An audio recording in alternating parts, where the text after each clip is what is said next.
Even with the best preparation and self-regulation techniques, sometimes you'll still get triggered and respond in ways you'll later regret.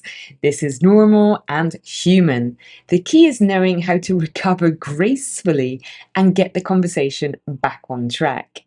If you lose your temper, the most important thing is to acknowledge what happened rather than pretending it didn't occur or trying to justify your reaction. Taking responsibility shows maturity and helps rebuild trust, but avoid over apologizing, which can make the situation more awkward and shift focus away from the discussion. Acknowledge what happened with simple, direct language. I can see I got a bit worked up there, or I reacted more strongly than I intended. Shows self awareness without dwelling on the emotional reaction. This helps reset the conversation without making your emotional response the main topic. Suggest a brief pause. If you need time to collect yourself, can we take a 5-minute break, or let me just step outside for a moment? Gives everyone space to reset.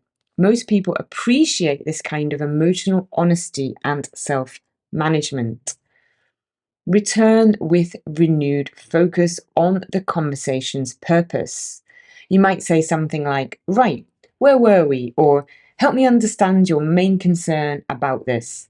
And this signals that you're ready to engage constructively again. The phrases on this slide give you language for these moments. I think I reacted more to how that sounded than what you actually meant. Acknowledges that your strong response might have been about interpretation rather than their actual position. This matters so much to me, I'm struggling to stay calm.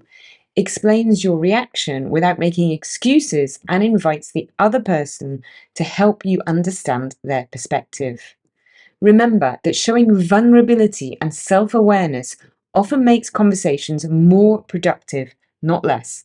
When you acknowledge your emotional responses openly and take responsibility for managing them, you model the kind of honest, self reflective engagement that makes constructive dialogue possible.